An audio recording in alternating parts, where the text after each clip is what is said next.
మసిలినాక గుడ్డు వేసుకోవాలి, కట్ చేసుకోవాలి గుడ్లు.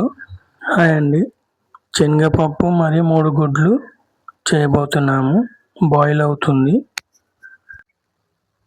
గుడ్లు వేడెక్కిన తర్వాత పొట్టు తీయాలి. చల్లీల్లో పెట్టి పొట్టు తీసుకోవాలి. 3 గుడ్లు. ఆయిల్ పోసుకొని కట్ చేసిన ఉల్లిగడ్డలు, పచ్చిమిర్చి వేసుకోవాలి. నూనెలో వేగేదాకా కలపాలి. పసుపు వేసుకోవాలి.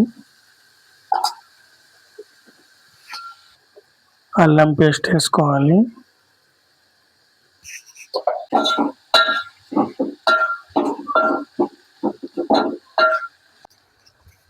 ఇప్పుడు కారం వేసుకోవాలి తగినంత. ఇప్పుడు ఉప్పు వేసుకోవాలి తగినంత. కలుపుకోవాలి.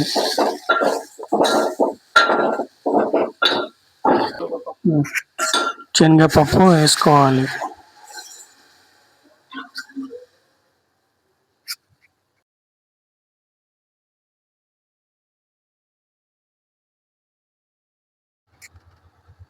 కాసేపు ఉడికించాలి.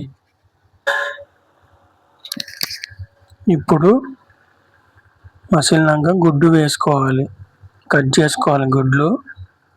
ఒక్కొక్కటి వేయండి.